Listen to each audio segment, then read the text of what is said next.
Estou entrando fazendo este vídeo para mais um estudo da Palavra de Deus.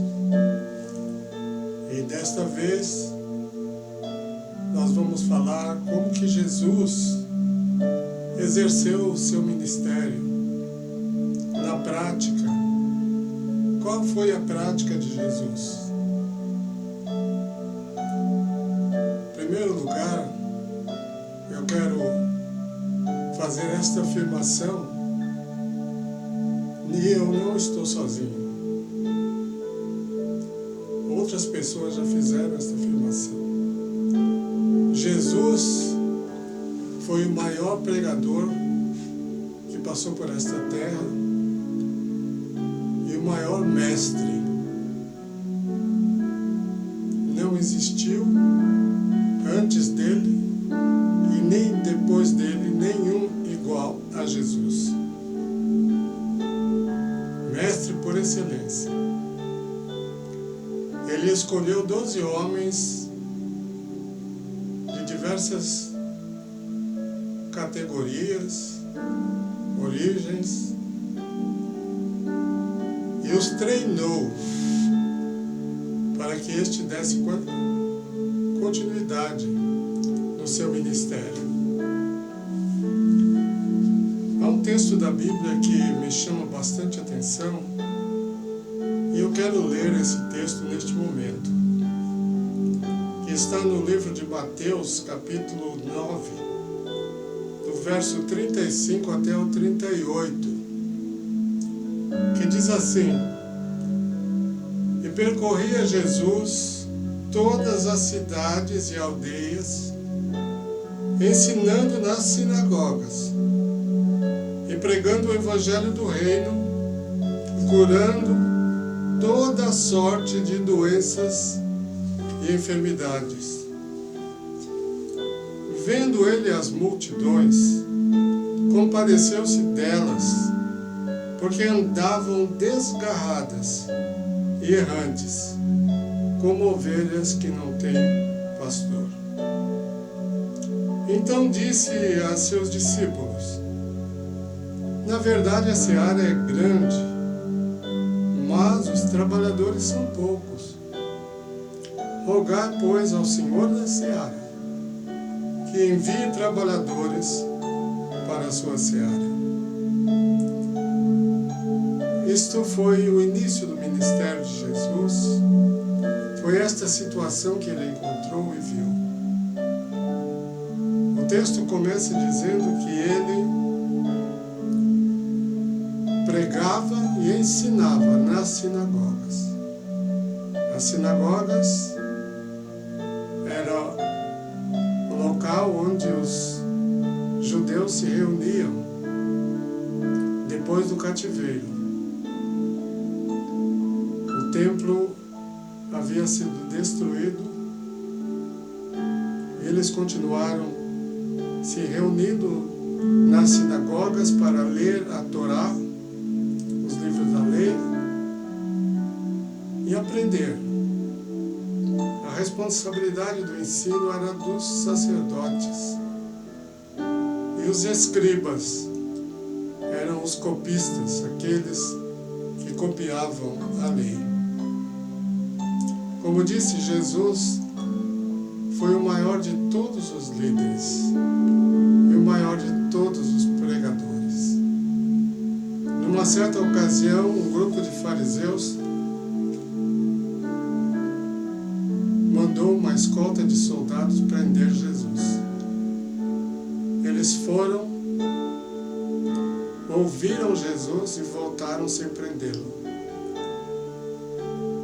Quando lhes foi perguntado por que vocês não trouxeram aquele homem, os guardas disseram: Nós nunca ouvimos alguém falar como ele. É isso mesmo. Jesus falava bem, cativava os seus ouvintes, falava com autoridade, porque além de ser homem, ele era Deus, e ele estava sendo guiado pelo Espírito Santo, porque o Espírito Santo pousou sobre ele logo após o seu batismo. Mas Jesus não pregava somente. Ele curava todo tipo de doença. E ele expelia demônios. Havia naqueles lugares muitas pessoas possessas de espíritos malignos, chamados de espíritos imundos. E Jesus expelia, mandava embora. Jesus não discutia, não dialogava com demônios. Ele os mandava embora e sair da pessoa, e as pessoas ficavam libertas. Outro fato interessante é que Jesus curava os doentes. E qual a forma que Jesus curava os doentes? Jesus curava os doentes tocando nestes doentes. O toque de Jesus era um toque terapêutico.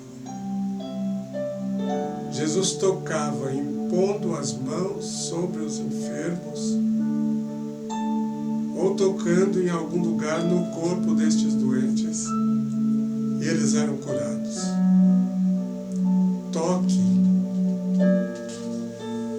Nós aprendemos pela Bíblia que o toque tem poder curador. Jesus ordenou a seus discípulos que quando eles saíssem para pregar, eles deviam impor as mãos sobre os doentes, para que estes fossem curados. Impor as mãos significa tocar fisicamente no corpo dos doentes. Jesus ensinou e os discípulos praticaram. E na prática, os resultados aconteciam. Jesus tinha todo o poder no céu e na terra. Foi a declaração que ele fez em Mateus capítulo 28, 19 e 20. A palavra de Jesus era poderosa. Jesus curou, posso citar 3 pessoas apenas com uma palavra. Uma mulher que veio buscar em Jesus a cura ou a libertação da sua filha endemoniada.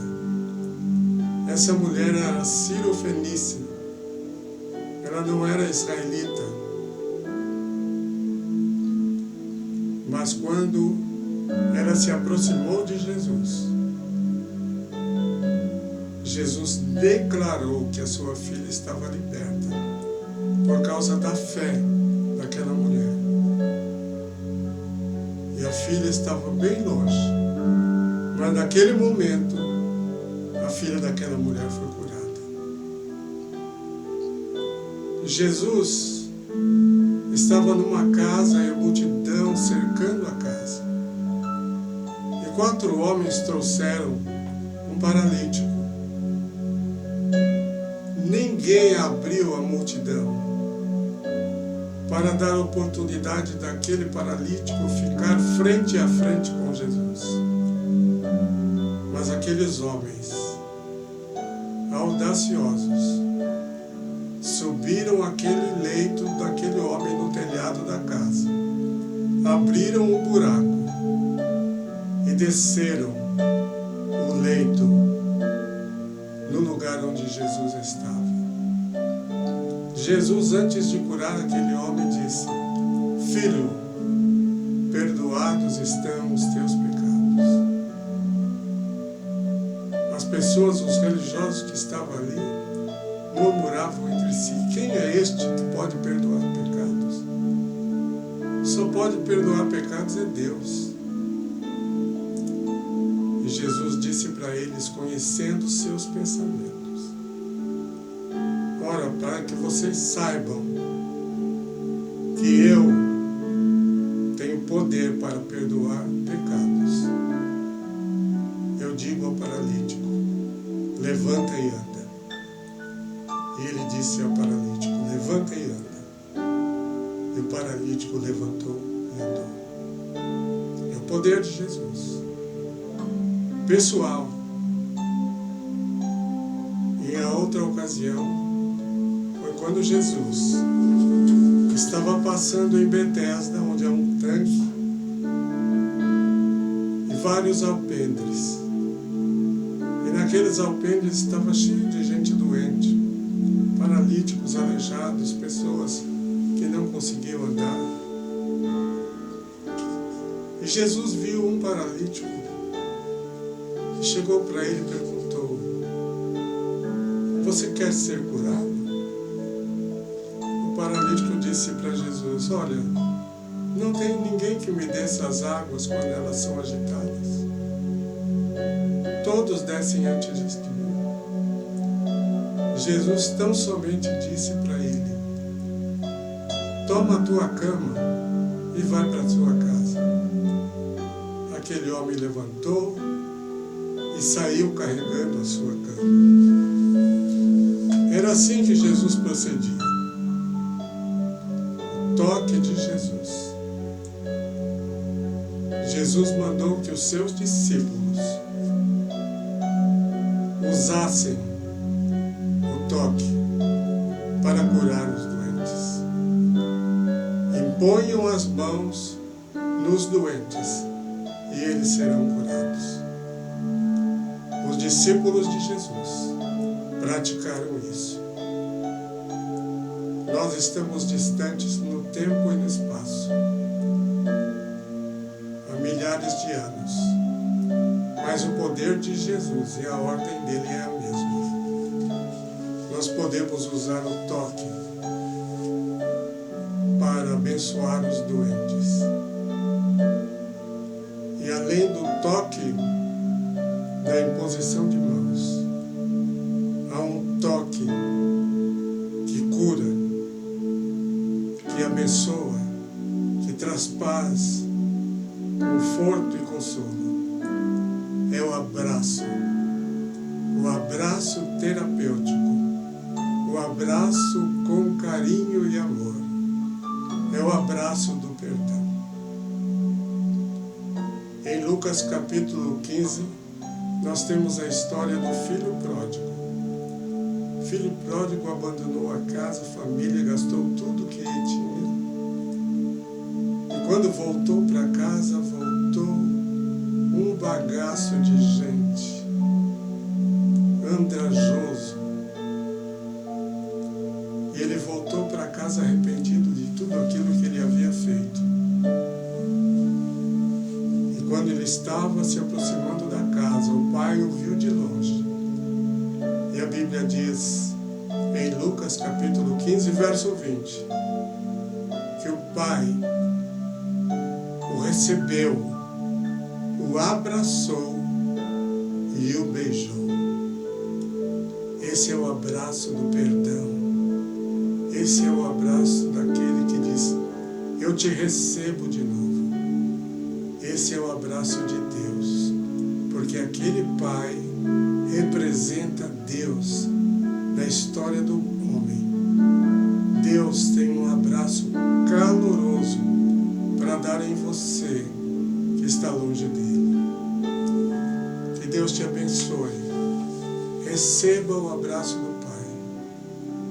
Receba o abraço de seus amigos. Eu não posso te dar um abraço físico agora, mas eu te dou um abraço virtual. Receba o meu abraço virtual em nome de Jesus e seja